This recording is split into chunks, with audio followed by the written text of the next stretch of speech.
miss something. I wish we all had that attitude. I don't want to miss because I'm afraid I'm going to miss something. I don't care if you're afraid you're going to miss something because you're nosy or because you're afraid you're going to miss something because you don't want to miss it. I don't care. I just wish we had that attitude that we're afraid we're going to miss something. Because you know, if you miss church, you're going to miss something. I'm not sure what, but you're going to miss something if you don't make it to church. This woman says, I don't know what's going to happen today, but I'm not going to miss. I'm going. She was going to the house of God. She was going to seek the presence of the living God. But little did she know that when she walked into the house of God that day to seek the presence of God, that this wasn't just going to be another church day. We talked in Sunday school a little bit this morning about when we get to heaven, will it feel like church, or will we look at it as just being another day in church, or will it be a glorious worship day? How do you feel about coming to church? Is it just another church day? Or is it a day that we can come and worship the Lord and we can bless Him? Yes, we want Him to bless us. I understand that. But I think sometimes we get the cart before the horse. If we come with the attitude that I can bless God, then we can receive a blessing from God. Amen. What was it President Kennedy said? Ask not what your country can do for you, ask what you can do for your country. I think we need to resurrect that back in the government, by the way. But maybe we need to have the same attitude towards church. What is it that I can give God today? Well, how can I bless Him instead of how can God bless Him? Amen. This was the day that God was going to seek her out, search her out, and do something special in her life. So if you will, allow me to just paraphrase just a minute here. I want you to think that this is all scripture. But I've just got in my own mind that Jesus walks into the synagogue, He sits down to the table, and they bring Him the scroll, which this part is scripture. That's what the scroll was. It was the books of Moses. That was the Bible at that time, the first 5 books, the books of Moses. So, what does Jesus see when He visits this church, this body of believers? He looks up and He sees the congregation. I believe that His eyes were immediately drawn to this woman.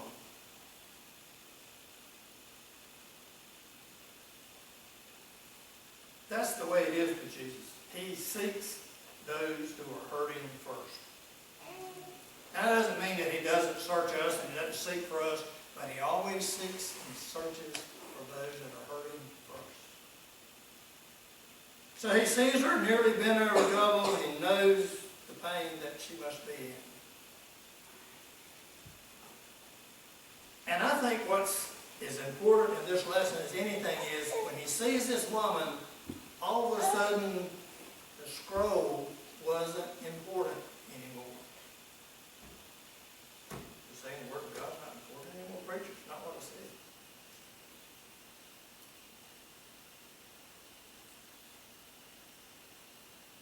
What He sees is one of His Father's creations hurting. One of His Father's creations in pain.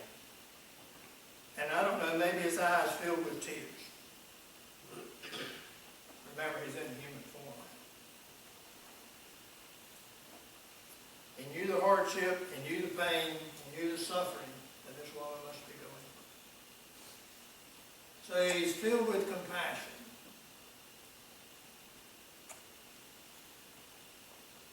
The crowd looks and sees His reaction, and they're getting a little uneasy. What's the preacher going to do? He says, Daughter of Abraham,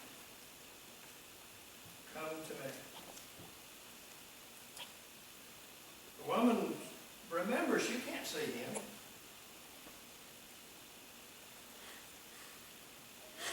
She can't see Him. But she knows that He's talking to her. You see, when God starts working on our lives, the Holy Spirit has already talked and ministered to us if we're just listening. Yeah. She knows that He's talking to her. And I expect there's a little bit of embarrassment, but at the same time a little bit of joy in her spirit and her soul when she has to get up from probably the back of the synagogue. I mean, she didn't want to get spectacles, so she's not up on the front pew. Remember, you got to get here early to get the back seat.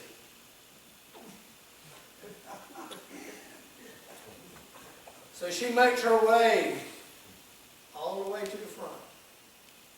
So while she's a little bit embarrassed, probably a little bit of pride, a little bit of joy there that he has singled me out and I'm something special. And I know he's not going to make a spectacle out of it. So she makes her way down. He reaches out, he touches her, and says, "Be loose." And the word doesn't say next week, it didn't say an hour, he says immediately. You see, you were his able straight. Immediately. No slumbering, no,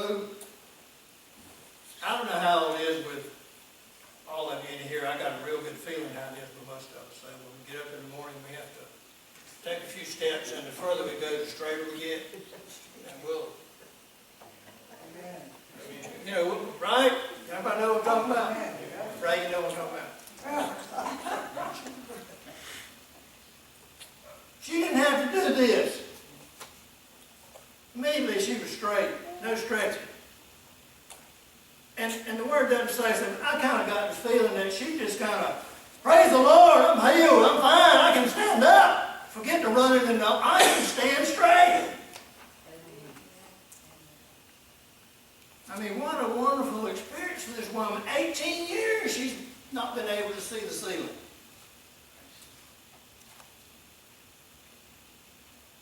Understand what has taken place here.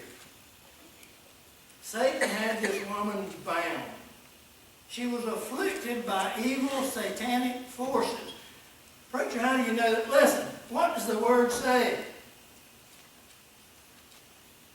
What does the word say? Well, my translation didn't say that, preacher. We'll get to it in a minute, I promise you we will. She's been afflicted by the enemy. The evil spirits are working all around her to bind her, to bow her over, to oppress her in pain and suffering. You know, he does the same thing to us.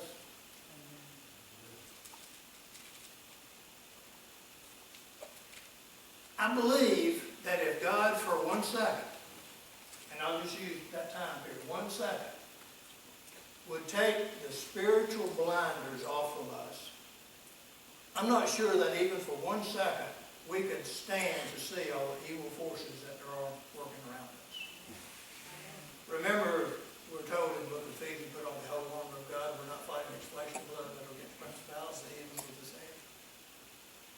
There's evil forces all around us. So here's strong forces at work. If we could see what was going on in this woman's life, we may even be able to see these evil forces binding her as with chains. And their attitude is, look what we're doing, nobody can stop us. We are powerful. Oh, they were wrong. Because the strong person met a stronger person. The binder met the deliverer. The enslaver met the deliverer. Praise the Lord. When Jesus said, "Be loosed," every link of that chain was broken. The claw that had gripped and ripped for her backbone for so many years was now cast away, and she was free. Leaping and praising God, giving Him glory. Everybody in the church should have been happy, right? You think so? That's not what the word says the reaction was. The woman's glorifying God, but here comes the ruler of the synagogue. Here comes the preacher man.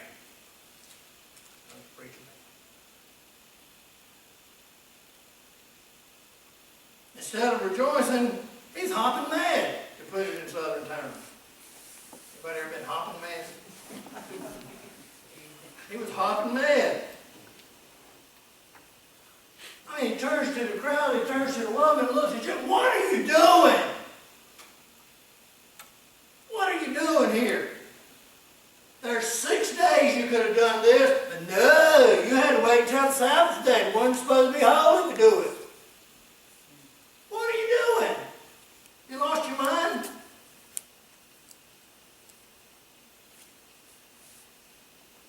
we get so caught up in rituals and forms and formalities, just like this ruler did. He didn't see the miracle that he had done, that Jesus had done in this woman's life. He's hung up because he broke a rule.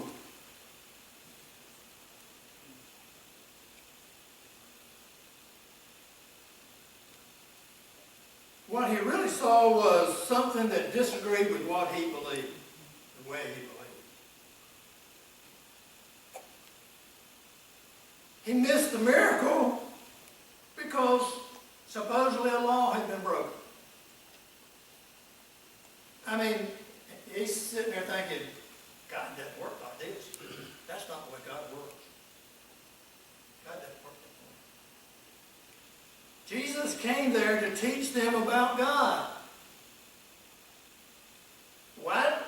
I hope that each one of you came to church this morning so you could be taught about God. If you didn't, you came for the wrong reason. I couldn't tell you. He came there to teach them about God. The difference was his teaching didn't come from the scroll that day. It came from his actions. Now, many of you in here have been to church sometimes, and there have been days that the preacher didn't preach. And you said, oh, praise the Lord. Because the Holy Spirit would change the order of the service. You came to hear about God, and God taught, but it wasn't from the Word on those days. And that's the way it was that day. It wasn't from the scroll. He could have healed the woman any other day he wanted to, yes. But he healed her on this day so he could show a very important lesson, teach them an important lesson. So what does he tell them? He said, first of all, he called them a bunch of hypocrites. Oh, you hypocrites. You call yourself righteous. You call yourself religious. You call yourself religious rulers. And then he just adds insult to injury. He says, you care about your animals more than you care about people. Where does it say that, preacher? He said, well, you let your ox and your asses out to water them, don't you, on the Sabbath? But yet I'm not supposed to heal human. I'm not supposed to touch mankind and make their life better. But you'll do that for your animals.